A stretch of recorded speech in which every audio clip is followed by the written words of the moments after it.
नरेंद्र मोदी ने उज्जैन में चल रहे अंतर्राष्ट्रीय विचार महाकुंभ के समापन समारोह में भाग लिया। इस मौके पर प्रधानमंत्री ने सिंहस्थ का सार्वभौम अमृत पत्र भी जारी किया। उज्जैन के सिंहस्थ महाकुंभ में पहुंचे प्रधानमंत्री मोदी ने आज आध्यात्मिक भाव के साथ सार्वभौम अमृत संदेश का विमोचन किया। इस मौके पर पीएम ने देश की बेहतरी के लिए परंपरा से जुड़ने और अध्यात्म के जरिए स्वयं के विकास पर जोर दिया। पीएम ने कहा कि ज्ञान का महत्व हमेशा रहेगा और हर काल में यही समाज को दिशा दिखाता रहेगा। संस्कार संक्रमण का काम, विचारों का संकलन का काम, कालानुरूप विचारों को तराजू पर तोलने की परंपरा, ये सारी बातें इस कुंभ की परंपरा में समाहित थी। प्रधानमंत्री ने आज त्याग और समाज सेवा की भावना रखने वाले देशवासियों को नमन किया। प्रधानमंत्री ने कहा कि समाज के लिए निस्वार्थ भाव से काम करने वाले लोग चाहे भगवा में हो या नहीं, समाज के लिए शक्ति के बराबर हैं। भारत किस प्रकार से सोच सकता है और राजनीतिक मंच पर से किस प्रकार के विचार प्रभाव समयानुकूल हो सकते हैं, इसकी चर्चा अगर आने वाले दिनों में चलेगी तो मैं समझता हूं कि प्रयास सार्थक होगा। विचार महाकुंभ के समापन के दौरान 5 देशों के प्रतिनिधियों के अलावा छत्तीसगढ़, राजस्थान, महाराष्ट्र, मध्य प्रदेश और झारखंड के मुख्यमंत्री भी आयोजन में शामिल हुए। कार्यक्रम की अध्यक्षता लोकसभा स्पीकर सुमित्रा महाजन ने की। राजस्थान के कोटा में बिहार के छात्र की हत्या के मुद्दे पर बिहार के मुख्यमंत्री नीतीश कुमार ने बेतुका और संवेदनहीन बयान दिया है। प्रतिक्रिया पूछे जाने पर नीतीश ने कहा कि बिहारी ने बिहारी को ही तो मारा है। बिहार में दिनों दिन चरमराती सुरक्षा व्यवस्था पर तो बयान देने से मुख्यमंत्री नीतीश कुमार बचते ही थे, लेकिन राजस्थान के कोटा में बिहारी छात्र सत्य प्रकाश की हत्या के मुद्दे पर भी नीतीश कुमार ने संवेदनहीन बयान दिया। नीतीश ने इसे छात्रों की आपसी लड़ाई बताया और कहा कि बिहारी ने बिहारी को ही तो मारा है।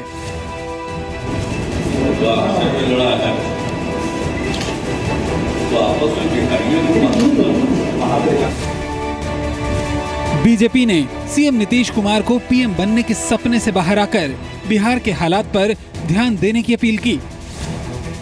उनको बड़ा पद प्रधानमंत्री चाहिए। जब आप लोकसभा का चुनाव होगा तब आप तैयारी करना, लेकिन अभी तो कम से कम बिहार को संभालिए। 12 मई की रात कोटा में मेडिकल की तैयारी कर रहे सत्य प्रकाश नाम के छात्र पर करीब 40 लोगों ने हमला कर दिया था, जिसके बाद इलाज के दौरान उसकी मौत हो गई थी। कोटा में हुई बिहारी छात्र की मौत पर भले ही नीतीश कुमार का बयान शर्मनाक और संवेदनहीन रहा हो, लेकिन बिहार के डिप्टी सीएम तेजस्वी यादव ने राजस्थान की मुख्यमंत्री वसुंधरा राजे को पत्र लिखकर कार्रवाई की मांग की है। राजस्थान के कोटा में बीजेपी विधायक भवानी सिंह राजावत ने बिहार के छात्र की मौत पर विवादित बयान दिया है। विधायक राजावत ने कहा है कि कोटा में बिहार के लोगों की वजह से क्राइम रेट बढ़ रहा है। हालांकि विवाद बढ़ने पर बीजेपी ने इस बयान पर माफी भी मांग ली है। विवादित बयान देते हुए विधायक भवानी सिंह ने कहा कि बिहार से आने वाले छात्र बिहार टाइगर फोर्स नाम से संगठन बनाते हैं और अपराध करते हैं। भवानी यही नहीं रुके। भवानी ने ये भी कहा कि बिहारी छात्रों ने कोटा में अपराध का वातावरण बना दिया है और क्राइम रेट कम करने के लिए अब उन्हें शहर से बाहर निकालना होगा।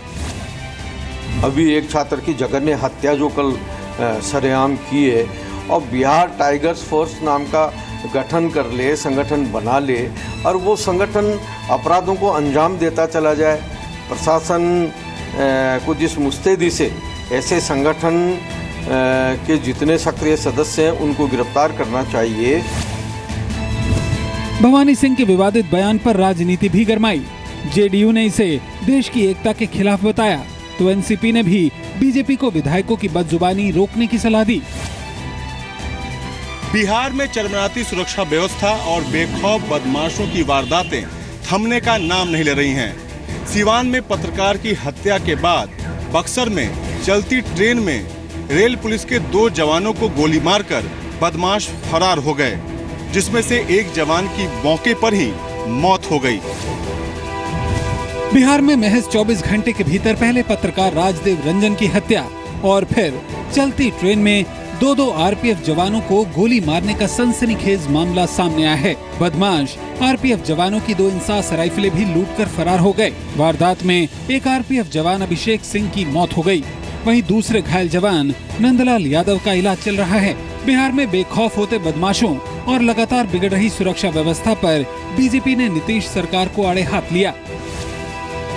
नौजवान पत्रकार की हत्या और सिवान में की गई, साथ साथ रात बीता नहीं कि पता चला कि 2 आरपीएफ के सिपाहियों की उसमें से एक की हत्या होगी, एक अपने जीवन के लिए संघर्ष कर रहा है। बिहार तमिलनाडु में 16 मई को होने वाले विधानसभा चुनाव से पहले आज तमिलनाडु पुलिस ने 3 कंटेनर ट्रकों से 570 करोड़ रुपए नगद जब्त किए।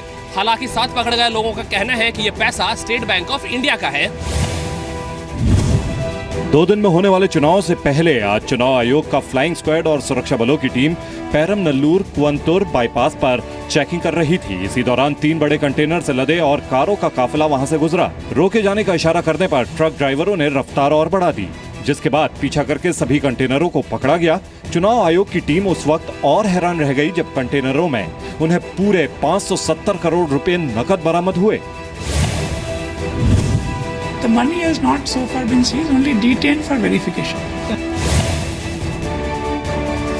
गुरुग्राम के रायन इंटरनेशनल स्कूल की बड़ी लापरवाही से एक 7 साल की बच्ची सड़क हादसे का शिकार हो गई। 4 दिन से अस्पताल के आईसीयू में भर्ती इस बच्ची के माता पिता ने स्कूल प्रशासन के खिलाफ प्रदर्शन किया। गुरुग्राम के रायन इंटरनेशनल स्कूल की 3री क्लास में पढ़ने वाली छात्रा जिया के अभिभावकों ने आज स्कूल मैनेजमेंट पर लापरवाही के आरोप लगाए। पिता पंकज जुनेजा ने आरोप लगाया कि 9 मई की दोपहर को उनकी बेटी को स्कूल बस ने सड़क के दूसरी ओर उतार दिया और जब जिया अकेली सड़क पार कर रही थी तभी उसे एक तेज रफ्तार कार ने कुचल डाला। घायल जिया का मेदांता अस्पताल के आईसीयू में इलाज चल रहा है। कोई कंडक्टर नहीं था, कोई कुछ नहीं था, उन्होंने मेरे बच्चे को उतार दिया वहीं और बस के पीछे से वो अपने आप ही रोड क्रॉस करके आ रही थी तो इतने में से कोई गाड़ी वाला हिट करके चला गया और तब से वो 4 दिन हो गए हैं, वो मेदांता हॉस्पिटल में आईसीयू में है। गया में अपने घर में शराब रखने की आरोपी जेडीयू के निलंबित एमएलसी मनोरमा देवी को पकड़ने में बिहार पुलिस अब तक कामयाब नहीं हो पाई है। आज जहां पुलिस ने मनोरमा के घर पर कार्रवाई का नोटिस चिपकाया, वहीं हत्या के आरोपी मनोरमा के बेटे रॉकी ने अपना गुनाह कबूल कर लिया। गया में पुलिस आज मनोरमा देवी के घर के बाहर नोटिस चिपकाने पहुंची। नोटिस में लिखा गया है कि उसे 20 मई तक डीएम के सामने पेश होना होगा। वहीं दूसरी तरफ रोड रेज में छात्र की हत्या के आरोपी मनोरमा देवी के बेटे रॉकी यादव ने पुलिस के सामने अपना गुनाह कबूल कर लिया है। फॉरेंसिक रिपोर्ट से भी रॉकी का झूठ पकड़ा गया है। इससे पहले रॉकी ने दावा किया था कि वो आदित्य की हत्या के दिन दिल्ली में था। रिपोर्ट के मुताबिक मृतक छात्र आदित्य को लगी गोली रॉकी के बरेटा पिस्तौल से चलाई गई थी। He was arrested with all prima facie evidences. He could not deny anything, and he had mentioned to the SSP earlier also. इससे पहले आज आईजी नैयर हसनैन खान ने आदित्य के घर पर उसके माता पिता को इंसाफ का भरोसा दिलाया। आतंकी संगठन इस्लामिक स्टेट जेएनयू अध्यक्ष कन्हैया कुमार की गिरफ्तारी के बाद भड़के माहौल का फायदा उठाकर देश में दहशत फैलाना चाहता था। इसका खुलासा एनआईए की पूछताछ में 3 आतंकवादियों ने किया है। एनआईए सूत्रों की मानी जाए तो आतंकी संगठन इस्लामिक स्टेट कन्हैया कुमार की गिरफ्तारी के बाद भड़की छात्र हिंसा का फायदा उठाकर देश में दंगे करवाना चाहता था। आईएस के लिए भारत में भर्तियां करने वाले 3 आतंकियों आशिक अहमद उर्फ राजा, मोहम्मद अब्दुल अहमद और मोहम्मद अफजल ने इस बात की जानकारी एनआईए को दी है। ये तीनों आतंकी भारत में आईएस के संगठन जुनूद अल खलीफाए हिंद यानी JKH से जुड़े थे। एनआईए के मुताबिक आईएस से जुड़े किसी अहमद अली नाम के आतंकी ने पकड़े गए आतंकियों को नाराज छात्रों के आंदोलन का फायदा उठाकर गाड़ियों और पेट्रोल टैंकर्स में आग लगाने की बात कही थी। दिल्ली की साकेत की अदालत ने टेरी के पूर्व चीफ आरके पचौरी को अपने सहयोगी के साथ कथित तौर पर यौन उत्पीड़न के आरोप में तलब किया है। अदालत ने संज्ञान लेते हुए पचौरी के खिलाफ केस चलाने के लिए सबूतों को पर्याप्त बताया है। यौन उत्पीड़न के आरोपी और एनवायरमेंटलिस्ट आर.के. पचौरी की मुश्किल बढ़ गई है। दिल्ली की साकेत अदालत ने आज पचौरी के खिलाफ चार्जशीट पर संज्ञान लिया और उन्हें बतौर आरोपी 11 जुलाई को होने वाली अगली पेशी पर हाजिर रहने के लिए समन किया। हालांकि अदालत ने चार्जशीट में से पचौरी पर लगी 2 धाराएं 506 और 354 को हटा दिया। अगली डेट पे मिस्टर पचौरी को माननीय अदालत ने बुलाया है कि चार्जशीट की कॉपी उनको दी जाएगी और उनकी रेगुलर बेल पे कंसिडरेशन की जाएगी एंड केस अब आगे चलेगा। यूपी के बुलंदशहर में बैंक से लिए कर्ज में डूबे एक किसान ने फांसी लगाकर आत्महत्या कर ली। किसान को कहा गया था कि अगर उसने बैंक का कर्जा नहीं चुकाया तो उसके पुरखों की जमीन नीलाम कर दी जाएगी।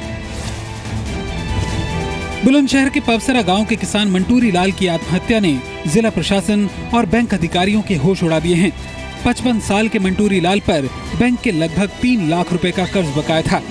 जब वक्त पर कर्ज की किश्त नहीं चुका पाया तो पहले बैंक के नोटिस आए और फिर कुछ कर्मचारी जेल जाने और पुरखों की जमीन नीलाम होने के डर के सामने मंटूरी लाल की हिम्मत जवाब दे गई। हमारी आर्थिक स्थिति कमजोर थी जी, पहले से ही हम पे बैंकों का लोन था जी। परसों भूमि विकास बैंक के आए थे जाने से, उन्होंने क्या था, तब से हमारे पिताजी को टेंशन ज्यादा ले रहे थे। मामला जिला प्रशासन के संज्ञान में आया तो एसडीएम साहब इसे दबाने की कोशिश करते नजर आए। पुलिस ने मंटूरी लाल के शव को पोस्टमार्टम के लिए भेज दिया है। इलाहाबाद में भारत और पाक के बीच दूरियां मिटाने के मकसद से फूड फेस्टिवल का आयोजन किया गया। पाकिस्तान की सरगोजा चैम्बर्स ऑफ सोसाइटी और इलाहाबाद टूरिज्म के मिलीजुली कोशिशों से आयोजित ये फेस्टिवल अगले 4 दिनों तक चलेगा। रिश्तों में आई तल्खी को दूर करने की कोशिश के तौर पर इलाहाबाद टूरिज्म और पाकिस्तान के सरगोजा चैम्बर्स की पहल का नतीजा है ये इंडो पाक फूड फेस्टिवल, जहां भारत और पाकिस्तान दोनों मुल्क के बाशिंदों को न सिर्फ एक दूसरे को मिलने का मौका मिल रहा है बल्कि यहां पहुंचने वाले भारतीय सरहद पार की संस्कृति के साथ साथ पाकिस्तानी मसालों से तैयार व्यंजनों का भी लुत्फ उठा रहे हैं। फेस्टिवल में पाकिस्तानी डिजाइनर कपड़े और कारीगरों द्वारा बनाया गया फर्नीचर भी लाया गया है। उड़ीसा के बरगढ़ जिले के डेयरी मालिकों ने हजारों लीटर दूध सड़क पर बहा दिया। डेयरी मालिक इस बात से नाराज थे कि संबलपुर मिल्क यूनियन ने उनके लाए दूध को मिलावटी कहकर खरीदने से मना कर दिया था। दिन दहाड़े और बीच सड़क दूध की बहती दरिया की ऐसी तस्वीरें आपने शायद पहले कभी नहीं देखी होंगी। तस्वीरें उड़ीसा के बरगढ़ जिले की हैं, जहां नाराज डेयरी मालिकों ने करीब 32,000 लीटर दूध सड़क पर बहा दिया।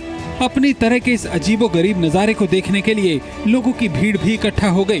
बरगढ़ के दूध उत्पादकों की एसोसिएशन ने पुलिस से इस मामले में संबलपुर मिल्क यूनियन द्वारा चलाए जा रहे मिल्क प्लांट के अधिकारियों के खिलाफ क्रिमिनल केस दर्ज करने की मांग की है। दूध उत्पादकों की मांग है कि संबलपुर प्लांट में स्किम्ड मिल्क की प्रोडक्शन कैपेसिटी बढ़ाई जाए, जिससे झूठे बहानों के साथ उनका लाया दूध इस तरह वापस न लौटाया जाए।